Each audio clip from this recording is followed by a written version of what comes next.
Hello friends, आज knowledge nation point में हम मध्यकालीन भारत के इतिहास के बारे में जानेंगे। इससे पहले हमने जितने भी वीडियो बनाए थे वो सब थे प्राचीन भारत का इतिहास। तो हमारे प्राचीन भारत के इतिहास से सारे क्वेश्चंस हो चुके हैं। अगर उन वीडियोज़ को आप देखेंगे तो सारे क्वेश्चन जो प्राचीन भारत इतिहास से पूछे जाते हैं वो आपके क्लियर हो जाएंगे। तो आज से हम स्टार्ट करेंगे मध्यकालीन भारत का इतिहास। मध्यकालीन भारत के इतिहास में हम स्टार्ट करते हैं मोहम्मद बिन कासिम का आक्रमण, महमूद गजनवी का आक्रमण और मोहम्मद गौरी का आक्रमण। ये तीन आक्रमण भारतीय इतिहास में बहुत ही महत्वपूर्ण रहा है, क्योंकि इनके आक्रमण से भारत में बहुत सारे ऐसे परिवर्तन हुए हैं जो कि हमेशा एग्ज़ाम में पूछे जाते हैं, उनसे रिलेटेड क्वेश्चन। तो आज से हम मध्यकालीन भारत का इतिहास स्टार्ट करते हैं। तो चलिए हम आज का पहला क्वेश्चन देखते हैं।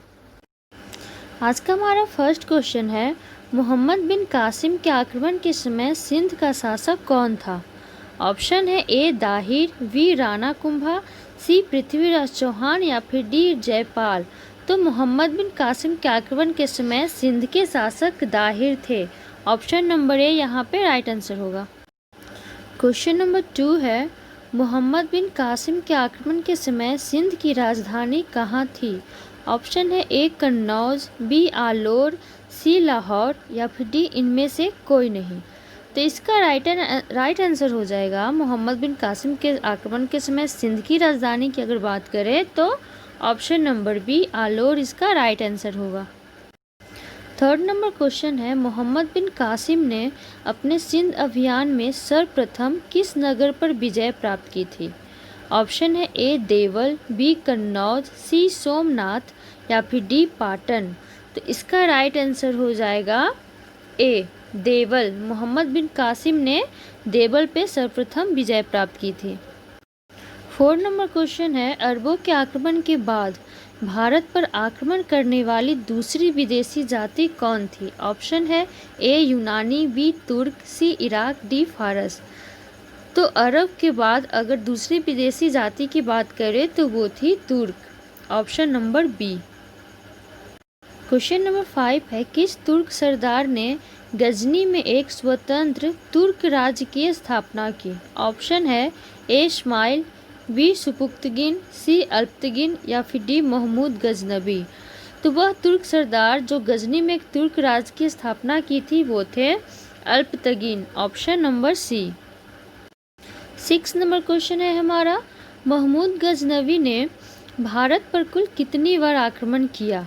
ऑप्शन है ए 17 बार, बी 15 बार, सी 20 बार या फिर डी 10 बार।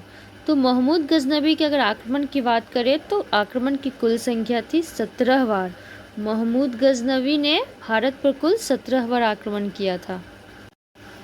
7 नंबर क्वेश्चन है, महमूद गजनवी का प्रथम आक्रमण किस हिंदू शासक के विरुद्ध हुआ था, जिसमें पराजित होने के बाद वह हिंदू शाही राजा ने आग में जलकर आत्महत्या कर ली थी? तो महमूद गजनवी द्वारा हारने पर किस हिंदू शासक ने आत्महत्या कर ली थी? और ये महमूद गजनवी का पहला आक्रमण था किसी हिंदू शासक के साथ। ऑप्शन है आपके पास ए पृथ्वीराज चौहान, बी जयपाल, सी दाहिर या फिर डी इनमें से कोई नहीं। तो वह हिंदू शासक जिसमें महमूद गजनवी से हारने के बाद स्वयं को आग में जलाकर आत्महत्या की थी वह थे Jaipal. Option number B. 8 number question है, महमूद गजनवी ने अपना सर्वाधिक चर्चित आक्रमण किस नगर पर किया था? ऑप्शन है ए सोमनाथ, बी देवल, सी कन्नौज, डी पाटन। तो महमूद गजनवी का अगर सबसे चर्चित आक्रमण की बात करें किस नगर पे था तो वो था सोमनाथ। ऑप्शन नंबर ए। ऑप्शन नंबर ए सोमनाथ होगा।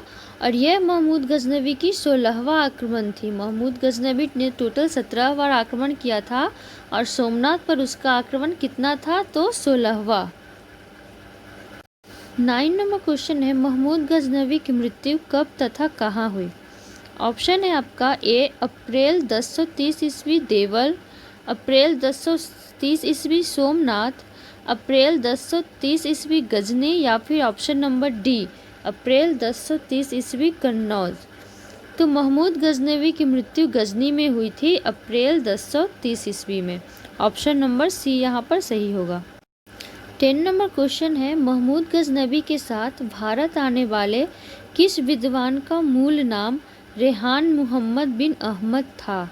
ऑप्शन है ए मिन्हाज, बी अलबरूनी, सी फिरदौसी या फिर डी इस्माइल। तो वह विद्वान जो महमूद गजनवी के साथ भारत आए थे, जिनका नाम रेहान मोहम्मद बिन अहमद थे, वो थे अलबरूनी। अलबरूनी मोहम्मद गौरी के साथ भारत आने के बाद ना सिर्फ संस्कृत भाषा सीखी थी, बल्कि भारतीय दर्शन का भी अध्ययन किया था।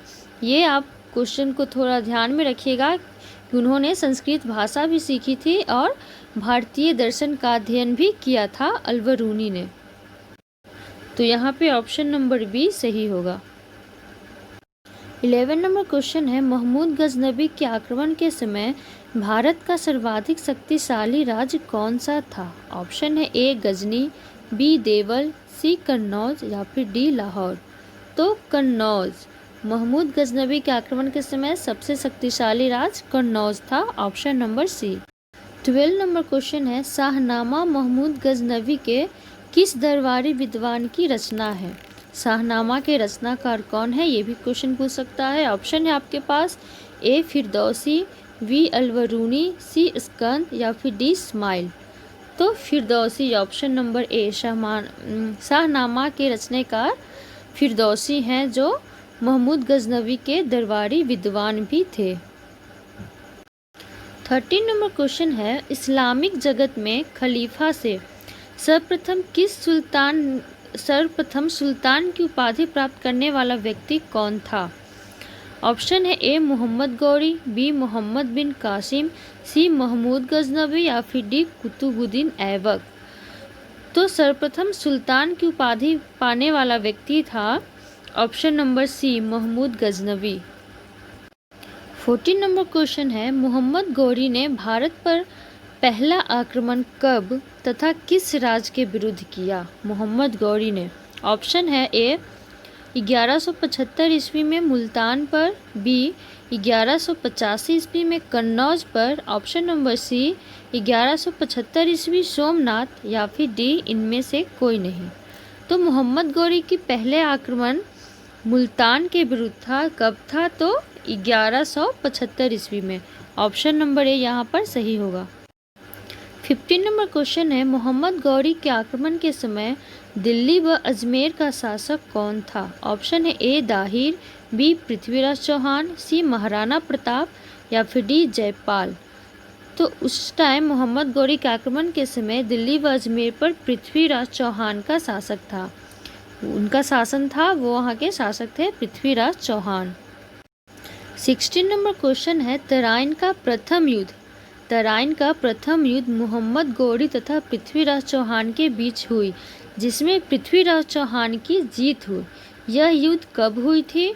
ऑप्शन है 1191 ईस्वी में, ऑप्शन नंबर बी 1192 ईस्वी में, ऑप्शन नंबर सी 1189 ईस्वी में या फिर ऑप्शन नंबर डी 1185 ईस्वी में। तो तराइन की प्रथम युद्ध हुई थी 1191। यहाँ पर ऑप्शन नंबर ए राइट आंसर होगा, जिसमें पृथ्वीराज चौहान की जीत हुई थी और मोहम्मद गौरी की पराजय हुई थी। 17 नंबर क्वेश्चन है, 1192 ईस्वी में तराइन की दूसरी युद्ध किसके किसके बीच हुई थी? ऑप्शन है ए मोहम्मद गौरी व दाहिर के बीच, option number B Mohammad Ghori व पृथ्वीराज चौहान के बीच, option number C Prithviraj Chauhan व महमूद गजनवी के बीच या फिर option number D Prithviraj Chauhan और मोहम्मद बिन कासिम के बीच। तो 1192 ईस्वी में तराइन की युद्ध हुई थी पृथ्वीराज चौहान और मोहम्मद गौरी के बीच। ऑप्शन नंबर बी इसका सही होगा, मोहम्मद गौरी व पृथ्वीराज चौहान के बीच तराइन की दूसरी युद्ध हुई थी, जिसमें पृथ्वीराज चौहान की हार हुई थी और मोहम्मद गौरी की जीत हुई थी। तराइन के प्रथम युद्ध में पृथ्वीराज चौहान जीते थे और तराइन की दूसरी युद्ध में पृथ्वीराज चौहान की पराजय हुई थी। 18 नंबर क्वेश्चन है, मोहम्मद गौरी तथा जयचंद के बीच हुए युद्ध चंदावर का युद्ध कब हुआ? ऑप्शन है ए 1191 ईस्वी, ऑप्शन नंबर बी 1194 ईस्वी, ऑप्शन नंबर सी 1190 ईस्वी या फिर ऑप्शन नंबर डी 1294 ईस्वी। तो चंदावर का युद्ध जो मोहम्मद गौरी और जयचंद के बीच हुआ था, ये हुआ था 1194 ईस्वी में। आज का 19 नंबर क्वेश्चन है, मोहम्मद गौरी भारत के विजित प्रदेशों का शासन किसे सौंपते हुए वापस गजनी के लिए प्रस्थान कर गया? ऑप्शन है Qutbuddin Aibak, B Alberuni, C Iltutmish या फिर option number D Ghiyasuddin Balban. तो मोहम्मद गौरी ने भारत का सारा विजित प्रदेश Qutbuddin Aibak, option number A, Qutbuddin Aibak को सौंपते हुए वापस गजनी चला गया और इसके बाद भारत पर कुतुबुद्दीन ऐबक के द्वारा गुलाम वंश की नींव रखी गई। और आज का हमारा लास्ट क्वेश्चन, भारत में मोहम्मद गौरी ने किसको प्रथम अक्ता या इक्ता प्रदान किया था? ऑप्शन है A Iltutmish, B Alberuni, option number C Firdausi या फिर option number D Qutbuddin Aibak. तो इसका राइट आंसर हो जाएगा option number D Qutbuddin Aibak.